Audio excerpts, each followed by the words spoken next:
Thank you all so very much for coming along to tonight's Research Tuesday, entitled, as you can see, Poor Things. My name's Gail Anderson, and I'm currently the Animal Welfare Officer for the University of Adelaide. I'd like to start by acknowledging the Kaurna people, the original custodians of the Adelaide Plains, and the land on which the University of Adelaide's 3 campuses are built at North Terrace, Waite and at Roseworthy. Tonight we'll hear from Dr. Susan Hazel, who is a senior lecturer in animal behaviour, welfare and ethics in the University's School of Animal and Veterinary Sciences at Roseworthy.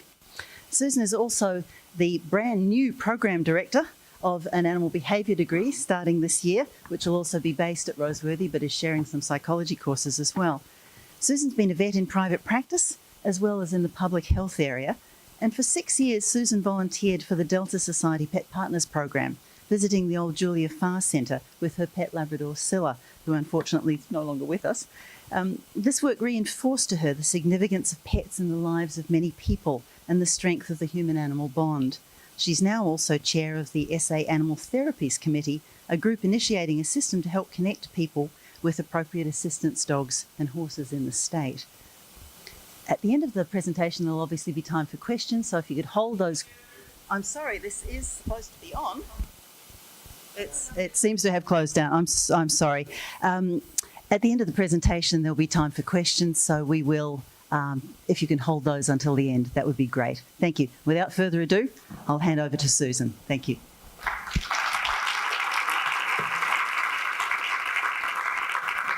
Thank you very much. Can you hear me at the back? That's okay? Good. So it is a great privilege to be here tonight, and thank you all for coming out this evening in the weird weather that we have at the moment in Adelaide. Hope Jaron, who is a science writer, wrote that science is both essential and frivolous, jubilant and despairing, lovely and brutal, perfect and broken, all at the same time, just like the scientists who fashion it. I am a scientist, and I'm fascinated by how animals and humans interact, and that's the focus of my talk tonight. So the outline of my talk, I'm first going to discuss why pets matter, how they affect human health, then move on to some research I've been involved in research in recent years, looking at the internet and pets, moving into animals as assistance or therapy, and then with some final conclusions. So putting it all into the mix together during my talk, and finally talking about human and animal well-being. As a bit of a focus for me right at the beginning, this is my human and animal family, so my partner Ray and my daughter Erin, who are here, and that's Fergus, who loves coming out to Roseworthy. He volunteers for all the student pracs out there and absolutely loves pets, and I don't think there is any better example of human-animal welfare than that photo on the beach. And as I start, I work out at Roseworthy campus, and for those of you who have never visited Roseworthy, it's a beautiful campus. It's north of Adelaide, about an hour's drive, depending on traffic, out near Gawler.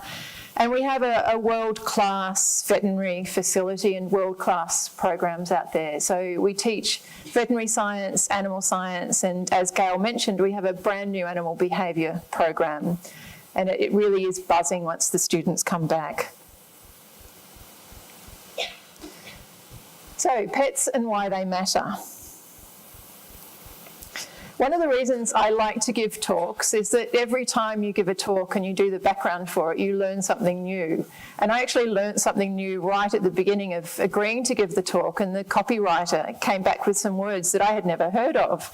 And I came across, some of you may have heard of it, doggo lingo. So it's an internet love language for man's best friend. And doggo is an internet slang term for dog. There are other terms, papa, and my personal favourite is flufferino. So those of you who are on online communities may already have heard of these, and you can see on the right a fluffier kind of image of this, a mint chocolate doggo. And on the left, so it's a dog that participated in a rally against Donald Trump last year on the anniversary of his inauguration. The dog was in Palm Beach, Florida, where several hundred people carried anti-Trump signs, including this dog. So you can see that dogs can also be involved in political rallies.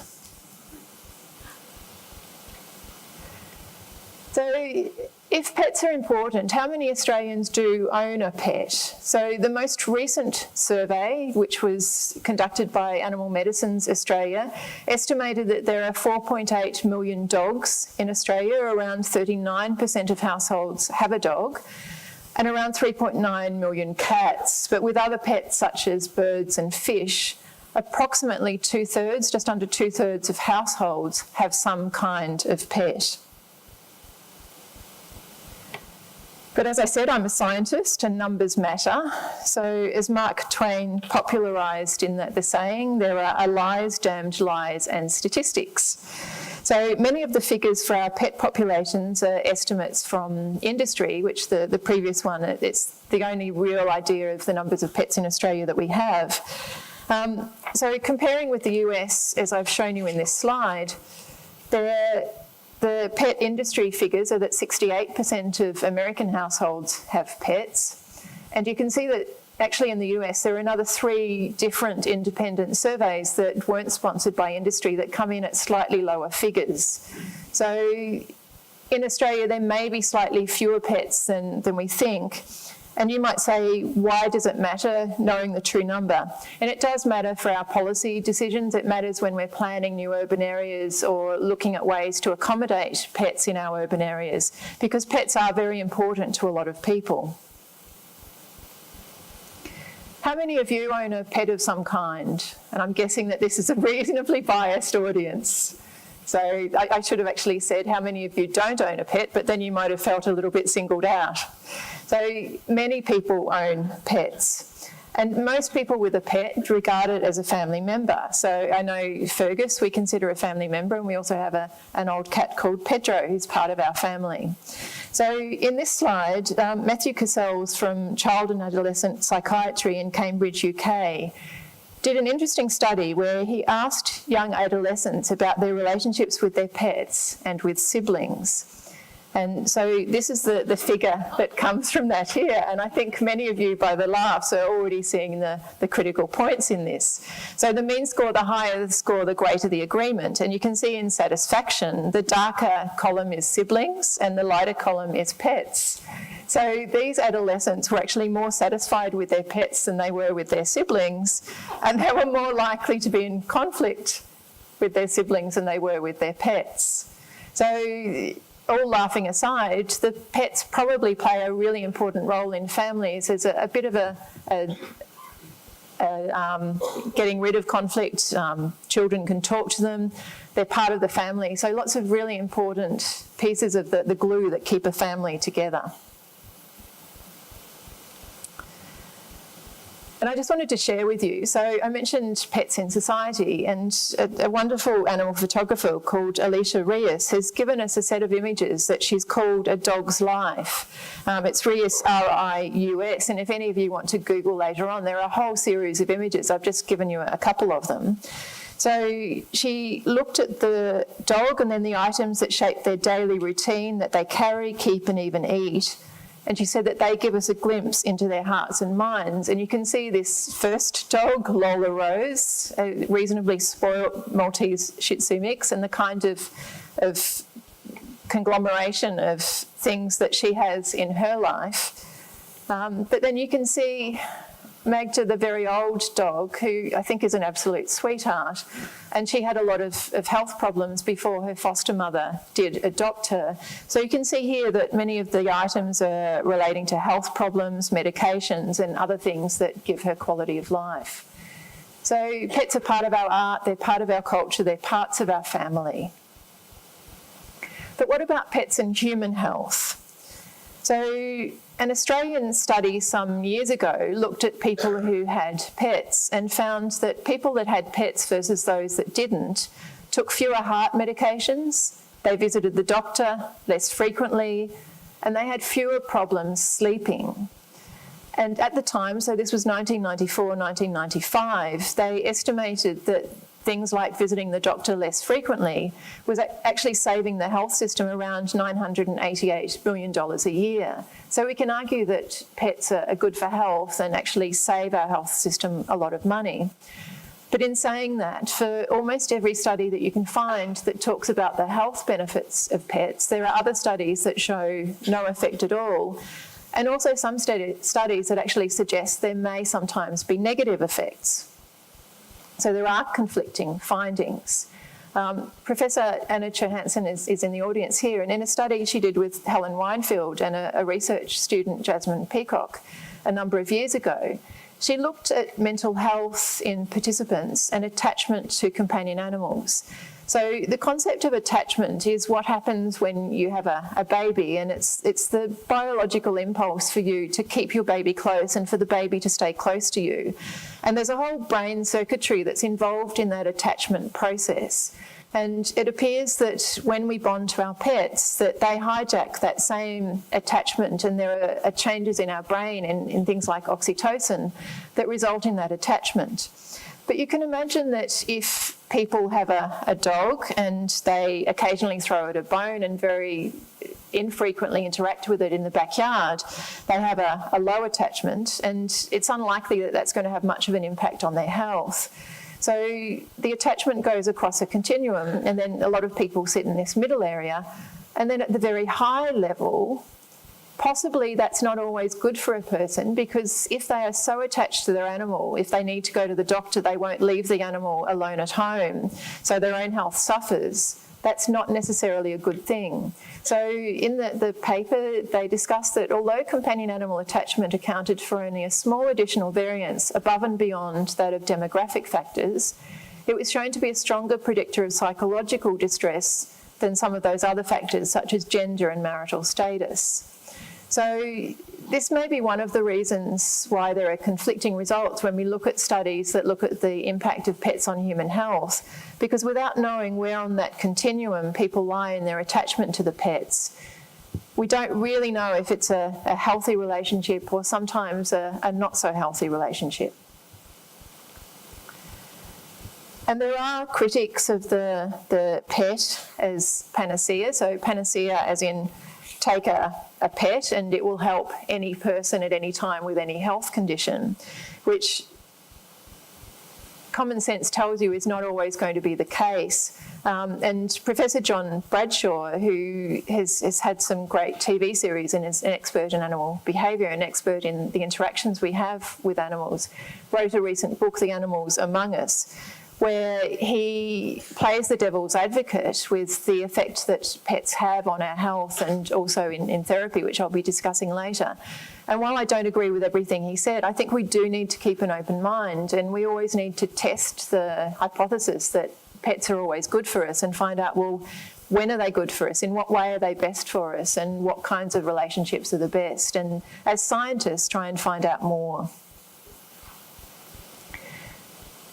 In this very lecture theatre a few years ago, I was lucky enough to hear Professor Fiona Stanley, who is an ex-Australian of the Year. And in her talk, she was talking about the health of children and bringing them up so that they have great health and contribute to society later on.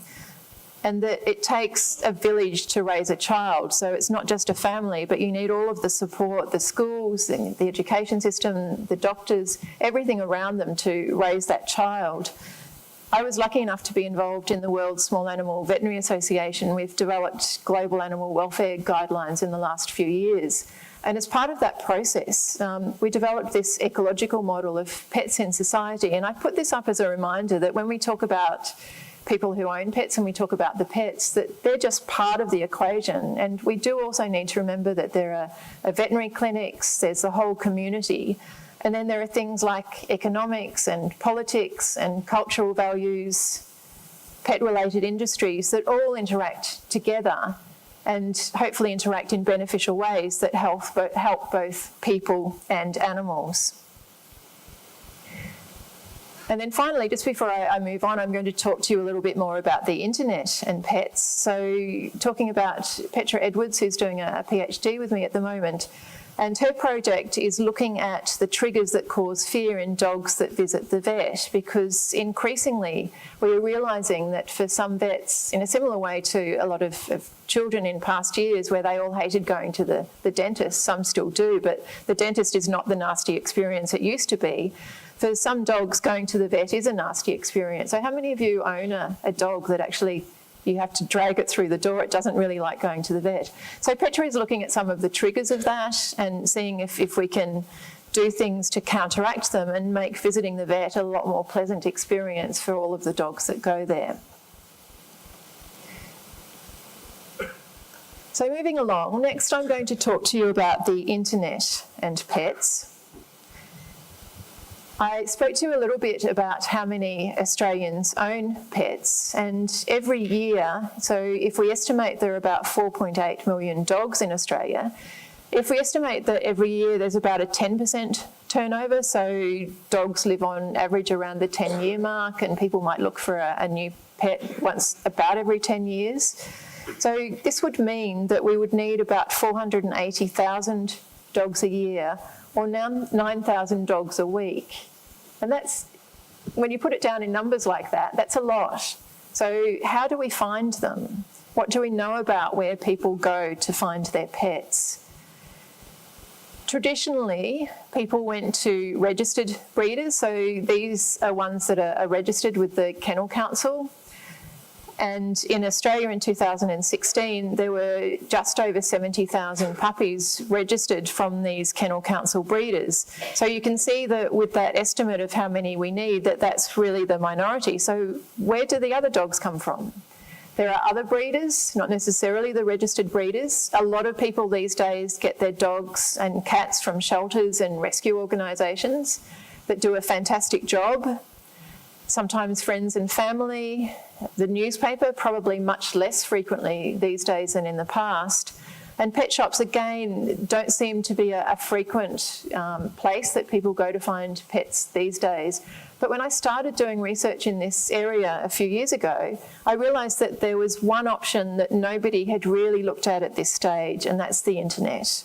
So while people get their sofas and their electronic equipment and everything else online, they now look for their new pets online as well. And this is a relatively recent phenomenon. So as I said, when I looked up scientific studies about where people got their pets, the internet was not even mentioned, probably even 5-6 years ago. So when people were given questionnaires, where did you get your pet from? If the internet wasn't given as an option, then people just had no idea that's where they were looking. So the internet has risen in recent years, and you can see, so this is an infographic to just give us an idea. It's looking at Facebook, and it's actually looking at the revenue from Facebook. And you can see that there's been an exponential rise from about 2008, 2009. And you can think of the income from Facebook as a bit of a proxy for the numbers of users of Facebook. Here we've got the world population of 7.6 billion. And you can see from that there are over half of the people around the world now that are connected to the internet. And it's very difficult now. I know for my daughter, it's completely impossible to imagine life without the internet. There has been more focus in Europe now around the online trade in pets and online ads. So in Europe, in a study which was done by Blue Cross and the EU Dog and Cat Alliance, they have estimated, looking at the main online ads that are trading pets, and these are mind-boggling numbers. Across Europe, they estimate that every day there are over 400,000 dogs that are traded online and over 100,000 cats. So it's an enormous trade. And with that trade, because it has not been regulated and it's been pretty much anything goes for people trading online, in the research that they did, they found examples of poor practice, which included a lack of information about the animal. So basic information like their age, where they were bred, their size, things that people might want to know, whether they were microchipped, whether they were vaccinated. They found examples of animals that were actually too young to be sold and hadn't yet been weaned. And that's setting animals up for failure in later life, because that early period is critical that they spend with their parents and they get the normal maternal behaviour and normal socialisation with them. If dogs and cats lack the socialisation early in their life. It's not something that you can make up later on. You can do a certain amount of training to help them, but the whole brain is rewired due to that lack of socialisation, and they're at much higher risk of quite serious behavioural problems later on. And also websites that offer finance deals to purchase an animal in poor health. So really very negative things, negative ads that you could see on the internet. But what about Australia? So there'd been no research done in Australia into the numbers of ads online. And so I've been doing some work in the last few years, and I published the first study earlier last year on online relinquishments. I did this with the help of John O'Tuke, who's from mathematical sciences here at the university. He's a very rare breed. He was a vet and became a mathematician. But I needed him for help with analysing the thousands of ads that are online, because if you imagine you can't go in and do a screen capture for every single ad when there are thousands of them, you'd be doing it for the rest of your life. So looking at Just Gumtree, which in Australia seems to be the online site that has the most ads, I initially was interested in the puppies and kittens that were sold, but as I looked at the ads, I recognised that actually for every ad that's selling a puppy or kitten, there are lots more ads that are relinquishing pets online, and nobody had ever discussed that these pets were being relinquished online. So in this work, we analysed them, and we estimated that over 30,000 puppies and dogs were relinquished on Gumtree a year, which represents about 14% of the dogs relinquished to shelters and pounds. It's a significant number, and over 24,000 kittens and cats. Of course, that's only Gumtree, and if we looked at other online trading like Trading Post, Dogs Online, but also the increasing numbers that seem to appear on Facebook and other social media sites, the number would be much greater than that. In the analysis that we did, we looked between the states, and it was interesting, I think deserves further research, that it looked like there were proportionately more ads from Queensland and proportionately fewer from Victoria. Of course, I don't know the cause for that, but it's interesting that Victoria probably has the strictest regulation around trade of pets in Australia, and maybe there's a link there, but we'd need more research to work that out. And then just with these relinquished pets, that trade I estimated was worth about $14 million a year on Gumtree, and that doesn't include the puppies and kittens. So we're talking about a lot of money in trading these animals. So what are the welfare risks? The first one is puppy farmers, and defining a puppy farmer is anybody, any size of enterprise that breeds puppies, or the same happens with kittens, and they breed them for economic benefit, but disregard the welfare of the animals when they do that. And even though not buying from online sources doesn't necessarily mean you're not getting animals from a puppy farmer, I think the risk is higher online because it's an anonymous platform that people can hide behind, and people who really want to sell a lot of pups, it gives them a very easy way of advertising to a very wide number of people. I mentioned earlier a lack of early socialisation, and if people are not breeding animals appropriately, then they're really setting these animals up for failure later on. There is a risk of trade in dogs used for fighting that I don't believe is an enormous problem in Australia. I think it probably does exist in Australia though, and it's a much bigger problem in other countries. But what it is, so when we looked at those ads for relinquished dogs and cats online, we found a large proportion of them that were for free animals that needed rescuing. And we know that animal hoarders, it's a psychological condition where they will just accumulate animals that they can't look after. And we know that one of the flags for a hoarder is that they want to rescue these animals. So an online environment with free animals that need rescuing is the perfect place for hoarders to go and just collect lots of them, which of course is not going to be very good for the animals themselves.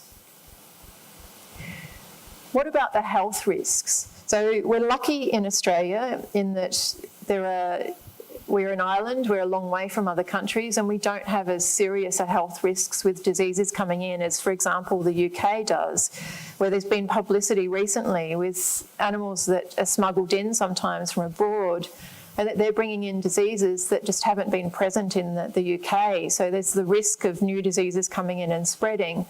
But there's also the risk that if you're a vet that works in a certain region, you're accustomed to the diseases you see in that region. And if a dog comes in with another disease, it may be difficult to diagnose initially because you're not used to seeing that disease. And certainly that could happen in Australia where, for example, we don't have tick fever, luckily, down here in South Australia. But if dogs come from up in Queensland and they have a tick on them, then that can come into South Australia as well.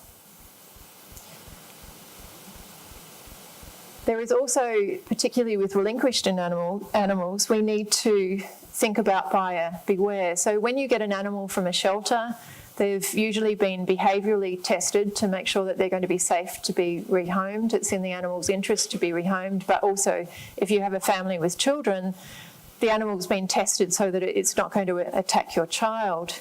And that, of course, is not always the case online. So you can see the first aid here. So female husky, great with children, not babies. So good, it's actually saying here that if you've got babies, you might not want to get this husky, but maybe the husky doesn't like young children as well. So there could be some risk there. And the second ad is a bit like the real estate ads that you see where it's called a renovator's delight, which you know means that it's probably falling down around your ears and you should really be careful. But you can see some flags here, doesn't get along with other dogs. But also in this ad, it highlights the real difficulty that people have, that sometimes they're in a position that they just can't keep their pet. They would love to keep it, but in this example, they've become homeless and they can't keep it. So I actually rang during the research. I spoke to a number of people on the phone who were relinquishing their pets on Gumtree. And in each case, the scenario, the story that they told me, if I was walking in their shoes, I'm not sure that I would have had any other option as well. So we need to get around the stigma that people relinquish their pets because they don't care for them. But we also need to make sure that when they're relinquished online that there's some protection both for the pets but also for the people that might get them. So we don't always know what kind of behaviour we get. There are also issues with long-distance transport. I don't believe personally that young animals should be put on a plane. It's a scary environment for them. It's very loud. Often they've just recently been separated from their litter mates. Sometimes it's in their critical socialisation period. And again, we may be setting these animals up for failure. In this news story, it's talking about United Airlines in the US and some breeds of dogs, the brachycephalic with the pushed-in faces that unfortunately have been popular, don't survive very well with any degree of heat stress, and because some of them have actually died during air transport, some airlines are now saying that they won't transport them, so it is a real risk to the animals. Just a few years ago I was involved in an honours project with a student called Ashwin Nathan, and as part of the study we were looking at the temperament of young puppies. So these are 8-week-old Labradors, same mother, same father, same environment. And you can see this first one, so it's a pretty confident puppy. That was a metal lid that was dropped just to see the puppy's response to it. It's thinking, oh, what was that? I'll head over there. I'm a Labrador, so I'll even check, is there food there? So you can see that's a pretty confident little puppy. Just compare it with this second one, and you can see even before the lid's dropped, it's a little bit vigilant, it's looking around, and then the lid drops. And that was it. That poor little puppy didn't come out again. So you can imagine that's an 8-week-old puppy. The second puppy, those of you with more than one child, isn't genetics amazing? You think they're going to be the same, but they're not. Look at how different those two puppies are. Can you imagine putting that second puppy in an aeroplane with all those loud noises? I really don't think a puppy like that's going to cope well. And even though we don't have the research to say that pups that show that level of anxiety when they're younger will grow up to be very anxious later on, I think it probably is a bit of a marker that they're at risk. And then, of course, there are scams and misleading ads. So outright scams where there actually is no animal and people lose a whole lot of their money as a result online. So what can we do? In the UK and Ireland, they now have a couple of groups that have voluntary regulation. So it's not a mandatory regulation, but the online sites have joined in and they comply with certain rules, and there are pop-ups that educate the owners more. And so with education of the general public, we can tell them if you go to these specific online sites, there's a bit more assurance that there's some quality control with the ads. And the sites are monitored. The general public, citizen science are great for projects like this to monitor them. And where there are breaches, they're reported and the websites have signed off that they will remove the ads immediately. So possibly voluntary regulation in Australia might be the way to go in the future. I don't believe that mandatory regulation or banning the internet is going to work. How could we ban the internet?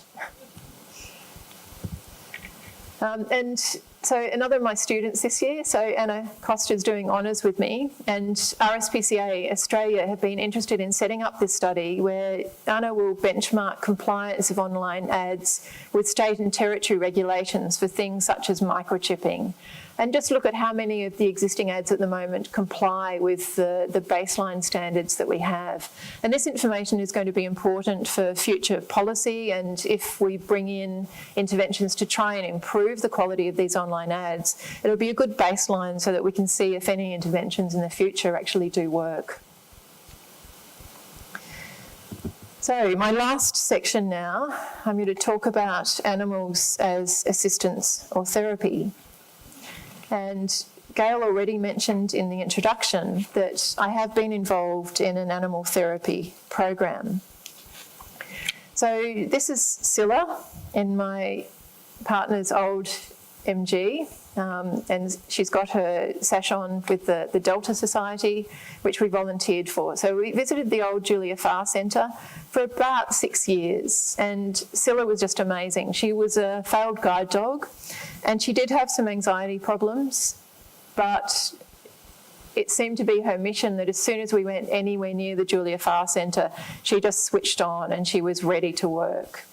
So the people who lived there were long-term residents. They were not all older residents, but they had, for example, things like traumatic brain injuries. So we visited over that time largely the same people. We had the core people that we visited mostly from a walkthrough to begin with, and we just observed the residents that responded positively immediately. They saw the dog and we went up and visited them. And then some of those we visited for all of those 6 years. So there was one man, for example, who had a traumatic brain injury. He could not always remember the names of his children, but he always remembered Scylla's name. When we weren't there, so he had a photo of Scylla, and to do with his traumatic brain injury, sometimes he would become quite aggressive. And the nurses said that during the week when we weren't there, sometimes they could just show him a picture of Scylla and that was enough to calm him down. I hadn't seen him having a violent episode, but one Saturday morning he was, and you could hear from the other end of the corridor. And I've already mentioned Scylla could be a little bit anxious, didn't like loud noises, and that got a bit quirkier as she got older. She actually hated ice cream truck music. She was a little bit odd. But at the end of the corridor, she knew what she was doing and she didn't blink. She just kept going and into the room. And as soon as he saw her, he calmed down like that. So I saw firsthand the kinds of benefits that pets can have in those facilities. And I was very privileged to be able to see that. In other work that's been receiving a lot of attention around the world, and some of you may have heard that there can be positive benefits for families with children with autism having pets, and mainly dogs, the benefits have been seen, but potentially other animals as well. And in a study done in the UK, they found families with an assistance dog versus those that were on a waiting list to get an assistance dog. In the families with the assistance dog, the child, they felt, was significantly safer from environmental dangers. They felt that the public acted more respectfully towards their child, and they felt more competent in handling their child. So really positive benefits in those families. And then in another study, they showed that acquiring a pet dog reduced stress in the primary carer of a child with autism. And of course, someone who's the primary carer in that situation, they have a lot of stress on them that can sometimes negatively affect them. So this is a great benefit of having a dog in that family.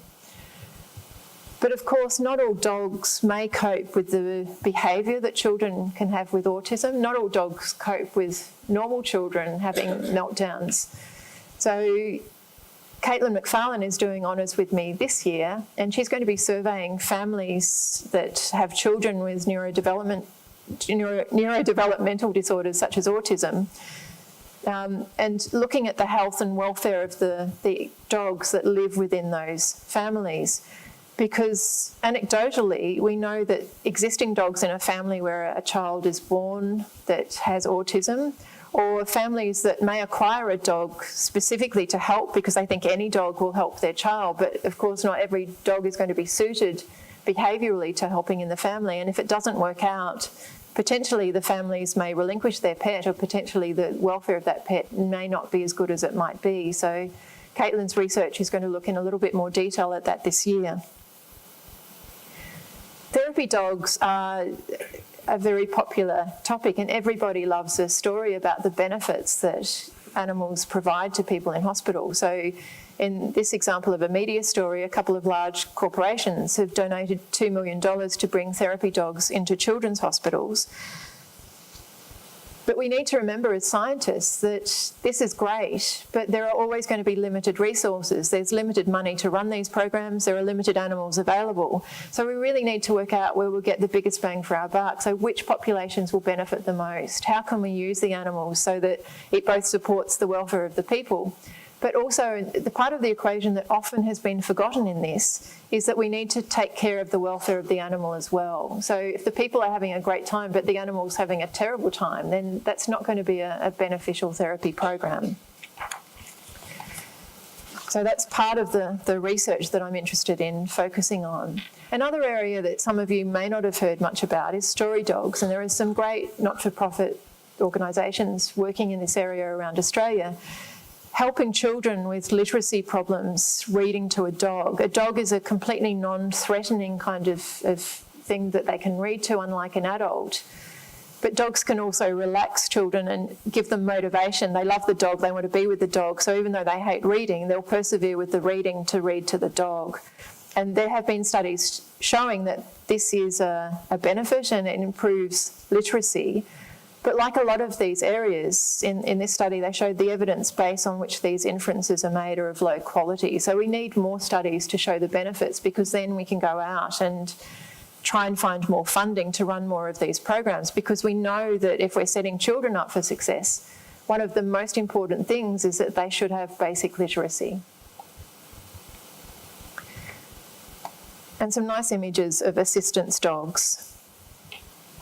So we have our traditional assistance dogs that, like the guide dogs that have been around for a long time, but we have other types of assistance dogs around these days that do amazing work. So for example, Operation Canine, run by the RSP here in Adelaide, that place dogs with veterans with PTSD, and the dogs really have an enormous benefit to their lives. Other forms of disability, hearing dogs. There are lots of areas where dogs can benefit the people that they might be matched with. And while the numbers and types of assistance dogs that we see in our communities are increasing, this was a very interesting opinion piece which was published out of Nottingham in the UK, talking about the role of assistance dogs, and that it's widely recognised by the public, but not currently acknowledged in government social policy. So the article highlights the need for independent funding for high quality research to enable social care and policymakers to make evidence-based decisions on the value of assistance dogs to people with disabilities. And that applies just as much in Australia. And the risk with it not being done properly is that you can see in this media story from the ABC that because we don't have good regulation federally around what constitutes an assistance dog and how they need to be trained and used, people can have fake assistance dogs that might not be well trained. And if people see them out in the community and see that things go wrong with them, it gives the whole assistance dog community a bad name. So it is an area that really does need a little bit more attention with policy and regulation. And as Gail mentioned in the introduction, I'm part of a newly formed national organisation that was started by Wendy Coombe, pictured here, called Animal Therapies Limited. And our overall aim is to help to advance the understanding, acceptance and accessibility of animal-assisted interventions for those in need. So one of the first things we'll be doing is putting together a database so that those that want to find an assistance dog will have a one place to go to and find providers that have some kind of quality control. So I think I'm very close to time now, and I'm just going to wrap up. So I've told you about the potential benefits of pets to human health, but I hope the take-home message that you all have is that it's important to protect both animal and human welfare in any interaction that we might have. So I want to use a quote in this final slide that I heard when I was listening. I don't know if any of you listened to the Health Report on Radio National, the podcast, but it's always very good listening. And I listened to Dr. Norman Swan interviewing Professor Harry Burns from Glasgow in Scotland. And this I showed my family at the start, and this gives me a link at the end because my partner was born in Glasgow. Glasgow is famous for not very good reasons because compared to similar cities, the health is much poorer. And so scientists like Professor Harry Burns have looked at reasons why. And it's not necessarily that there are more drugs on the street or that there's more crime, all of these other negative things. What they've traced it back to is that in Glasgow, it was around the time that they broke up the community, so the housing was not optimal. But when they dismantled it and moved people away, they lost their community, so they lost their attachments, and at the same time, a lot of people lost their jobs. So what they think has happened in Glasgow is that early nurturing environment for children. So as the children have grown up, they've been much more likely to abuse drugs and other things, but they're not the problem, they're the symptom. And in this quote, so it's a great interview with him, I came to the conclusion that the problem in the East End of Glasgow was not too much illness, it was not enough wellness. And to try to understand what wellness was, they don't teach that in medical school. They teach a lot about illness, but they don't teach much about wellness. And I think we also need to teach about wellness to our veterinary students in veterinary schools, because what we want in the future is optimal wellness for both animals and for people. And I think by understanding their interactions and optimising them, we can preserve that for future generations. So thank you.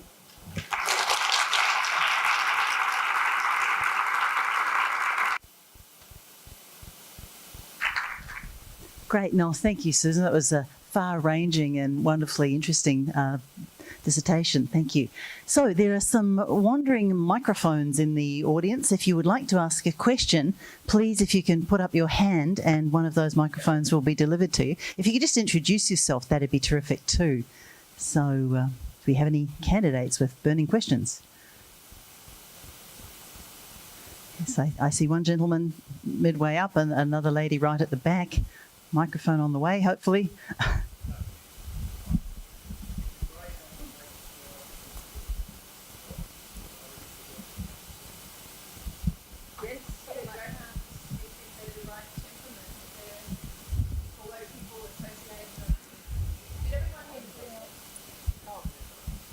Sorry, I forgot I switched that off.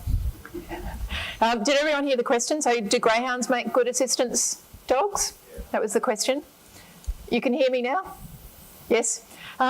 Provided that they're the right temperament and that they enjoy it, absolutely. Even though we associate them going around a racetrack, they're often couch potatoes. So I know of greyhounds that make great therapy dogs. One of the benefits of being involved in the Delta Society, they're a very well-run program, so that before we could volunteer and go out into hospitals and other places, we were tested. And it wasn't just the dog that was tested, it was the partnership that was tested.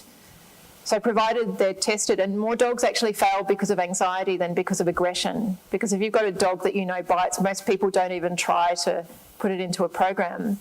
But some dogs that are very anxious, it's not worth their while. They would hate it to be involved in a therapy program. Jeanne Lorraine. I have since coming to South Australia again, I have a toy poodle that I have multiple experiences of his ability to improve the lives of people, having come from a background in health. And I have struggled to find opportunities for training my dog to be a therapy dog in South Australia because of the lack of regulation, because, you know, I ring up Animal Welfare or RSPCA and they say we can't help you. You have to find an online service. And I think this is a great shame, but it's also a great opportunity for policy development. Yes, so I've highlighted the gaps and we certainly need more policy around that. Two folks down the front. Right. Yes. You mentioned about the attachment related to the mental health. Is that the reason that the human need more attachment related to dogs? It does because human have problem in less attachment, and then we need dogs, or it doesn't matter. It's completely separate, different. That human now need to have relationship to dogs. Is that completely different, or they are something related to? Is that because we need more dogs because we have less attachment human to human? That's a very interesting question. So in demographic surveys, they show that more people live alone these days. And in that study that I showed you where they interviewed the adolescents and they looked at their relationships between siblings and pets, they didn't have enough numbers, but they suggested the siblings that benefited the most from the pets were those that had bad relationships with their siblings and within the family. And you might say the same for people who are lonely. So I'm not a psychologist and I'm not sure I could say that pets can completely replace human contact, but they can certainly help people a lot when they're lacking in human contact.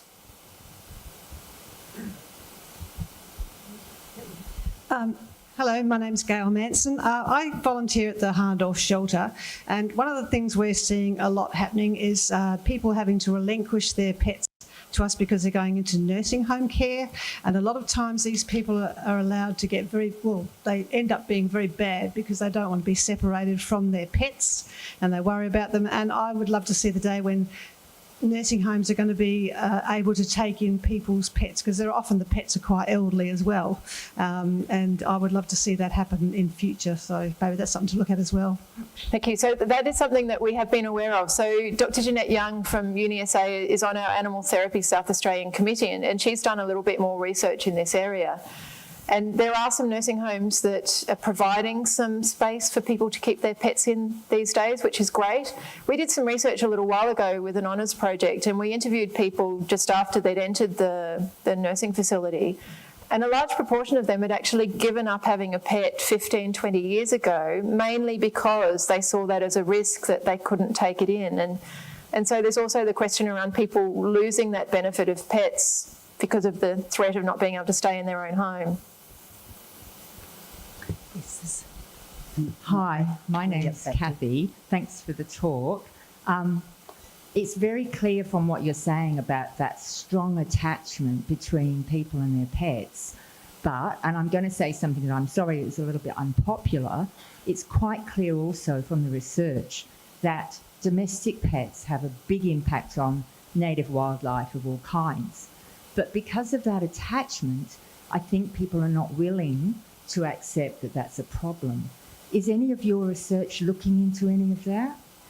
I am actually involved in some research around cat management. So it's principally cats that come up in any discussion around native wildlife. We're a little bit different in Australia in the really strong love-hate with cats that we have that doesn't occur even in countries like New Zealand. I'm not sure I want to open that can of worms. But yeah, that's an example of a very difficult area to get right. Do you think that might relate in some ways, Susan, to having tighter regulations about where cats can go on a day-to-day basis?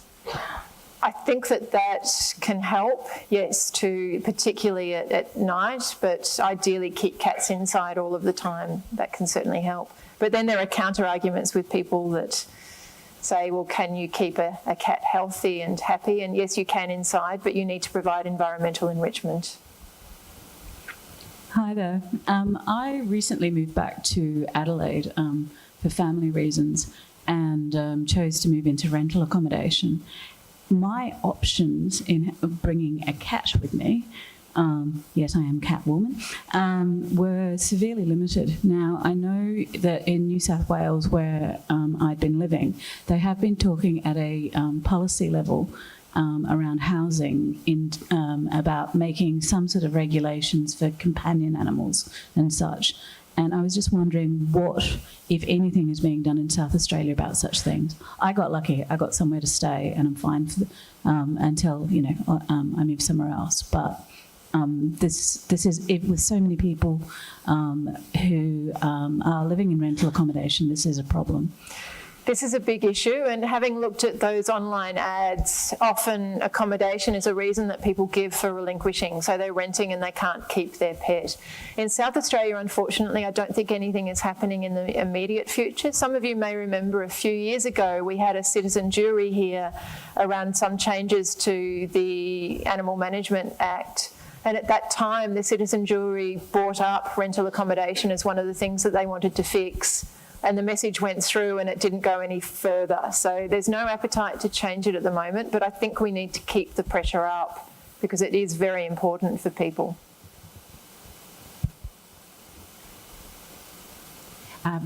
Thank you, Susan. I'm over here. Sorry. Hi, Kathy. As you know, I know Susan, I'm a fairly recent dog owner and my dog goes to dog daycare one day a fortnight.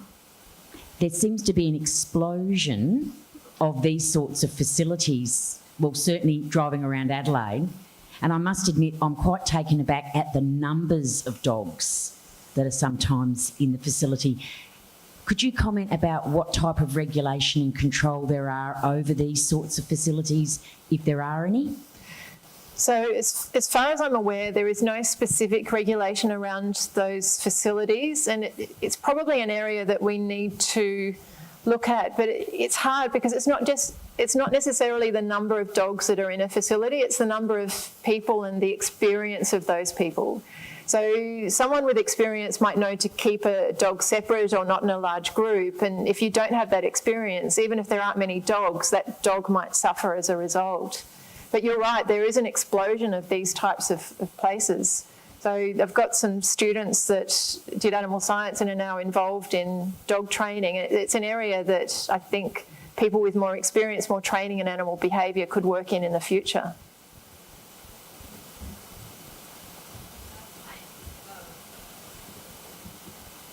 Hi. Yes, cool. So you mentioned that there were some fraudulent service dogs around. How prevalent is this issue? How serious is it? I have no idea. There are reports, and the media report, I think there was an actual example that they used for that. But there's no data that's collected about that, so I don't know. I'm sure it happens, but I don't know how frequently. Hi, Susan. Thanks for the talk. It was really good. I'm just curious, with the changes with DACO, do you guys foresee a problem with the genetic pool available for dogs when now desexing after the 1st of July of this year, it was mandatory that all puppies were to be desexed? I mean, long term, you're going to have, do you see the pool of genetics being available for dogs reducing to the point you have a lot of health issues, potential health issues by not having that availability of different breeds? It's hard to say. I don't think so, because what's coming through, so those of you that may not have heard, DACO is Dogs and Cats Online, which is a new system the state government is using, that all dogs registered in South Australia all go into the same system. They had been kept by local councils, but each local council had their own computer system that didn't talk to each other, so it was difficult to track all of the dogs. DACO is also being used for now, if you want to breed a dog, you need a breeder registration. Looking at the types of people who put in for breeder registrations, there's quite a broad range of different breeds. So at this stage, I don't think so, but it's certainly something that should be looked at in the future.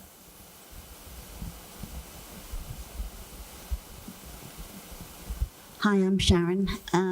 Going back to talking about cats, with the amount of feral stray cats that are out roaming, how much research is being done in the trap, neuter release programs? Because just now we are at the Animal Welfare League, and the amount of kittens that we have coming in is horrendous. Okay, so as I said, I'm involved in a little bit of research around cat management, and one of the things, so trap neuter release has been a controversial method where you trap stray cats, neuter them and then put them back. So for people who are worried about wildlife, they really don't like that, because if they think they need to be trapped to protect wildlife, that's not going to do it. But the problem is if you just remove those cats breed so well that other cats come into the area and you're left with just as many cats as you had in the beginning. And if you trap neuter release and you keep a stable population, then those cats will keep other cats from moving in. I'm involved we've applied for government funding. We won't know until later this year. So Professor Jackie Rand from Queensland is the head of the program, and we're trying to scientifically test trap neuter release in Australia to see if it might be, in specific situations, it might be an option.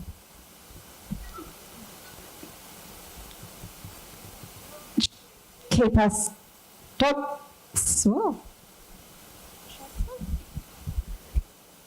Dogs do keep us healthy, but it's my belief that a dog needs a dog to keep it healthy. What's your opinion on people that only have one dog?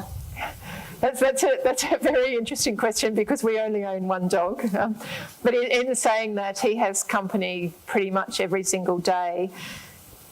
Dogs are social, so I think sometimes our dog gets on very well with our cat. So I think sometimes that can work very well with another animal. It doesn't necessarily need to be another dog. But certainly they're social and they should have company. They shouldn't be left alone for hours a day. And there have been surveys done in the UK finding that a large proportion of people are doing that. And particularly if your dog suffers from separation anxiety, then it can have a pretty miserable life. You have to remember as well, though, that if you have a dog with separation anxiety and you get another dog, it doesn't necessarily cure. In fact, it very rarely cures the separation anxiety. So just getting another dog is not in itself enough sometimes. Okay, I think this will be the last one. Thank you. Hi, yeah, my name's Jennifer. I'm just someone from the community. With this new regulation that puppies need to be desexed, I guess my interest is already, if you're looking for a dog, they're becoming really expensive. And I'm just wondering what's going to happen to the people who, possibly with mental health issues, with various physical problems. How are they going to be able to actually afford to buy dogs? And I just wanted your opinion on that. The honest answer is I don't know. I don't think it's going to make that much difference in the future. There are many dogs still that are looking for homes, including puppies that are relinquished, that some of them don't find homes, and I think there's still a number from there. But the US is the place where there have been a lot of discussions on this, that there aren't enough dogs that come from shelters for all of the people that want a dog, and that can drive up prices in some situations. And that's without the regulations that we have here. I think it's more just supply and demand. Actually, in the northeast part of the US, where there aren't enough shelter animals, the costs of the open market, there are people who breed dogs that then get relinquished up to the northeast. So they breed them down in the south and they transport them to the northeast. It's crazy. Thank you so much. Just as a small token of the university's appreciation. Thank you very much. Don't drink it all at once. Thank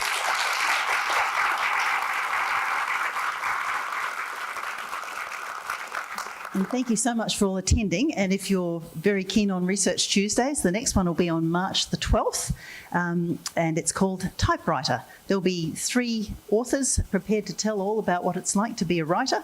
And the next month's event will actually be held in a different auditorium because of the RCC Fringe that's happening on campus. You've probably noticed all the hoardings going up around the place, and that'll be in the Flenchy. So book early because it's a slightly smaller venue. So thank you very much.